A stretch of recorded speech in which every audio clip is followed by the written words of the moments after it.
Welcome to section 2 of the New Business Development Plan, and it's marketing, the marketing environment, for a better word. And perhaps because I'm biased, it is probably one of the most important sections of the business plan. One of the reasons, apart from undercapitalisation, that new businesses struggle over their first nascent 12 to 18 months is a lack of marketing. A lack of awareness in your target markets, a lack of initial purchases, a lack of purchase momentum, a lack of business. You may have the best new product in your market or your segment in the country, in Europe, in the world, but even in this connected social media dominated world and consumer interchanging information on bulletin boards, unless they know about it, you're going to go bust. So therefore this section is all about launching the new product, getting awareness, getting purchases, and there are about 6 sections in the plan that may or may not be relevant to most of you, and we'll go through them one by one. First section is the environmental scan, for want of a better word, and as I've said previously, perhaps you can look at delaying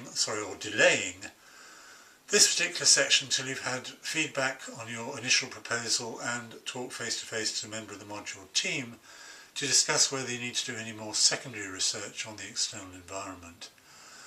Good old pestle analysis, or pest or deep list, whatever you want to call it.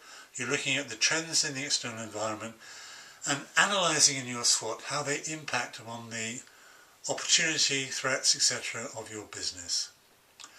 It's more than likely that most of you would benefit from collecting data secondary, putting in an appendix as the powerhouse, the support for your SWOT, which appears obviously in the body of the text. Okay. Secondly, there is primary research, and most of you have done initial primary research either for the pitch and pour or further primary research in your written submission, but if you haven't, you need to do some more to show that you've learnt from the feedback, you've learnt from further research, and also to test the 2 strands that need to be clarified in great detail. The first strand is concept acceptability. Do people like it? You can do that with a rigorous methodology, which the methodology can appear in the appendices, looking at sampling, sample size, execution, data presentation and analysis. Doesn't have to be research methods, I don't want to know, I just want you to show me that you understand how you collect marketing research information. So, storyboards, mood boards will obviously be for those of you looking at producing venues. However, those of you that are producing products that aren't expensive may want to produce a prototype. Obviously, if it is expensive, don't use a storyboard to test it out.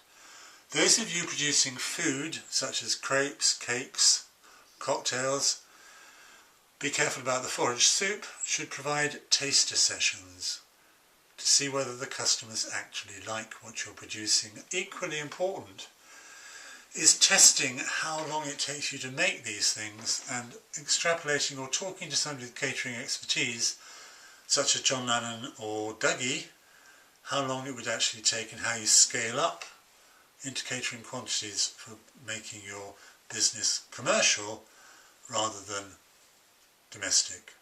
Okay.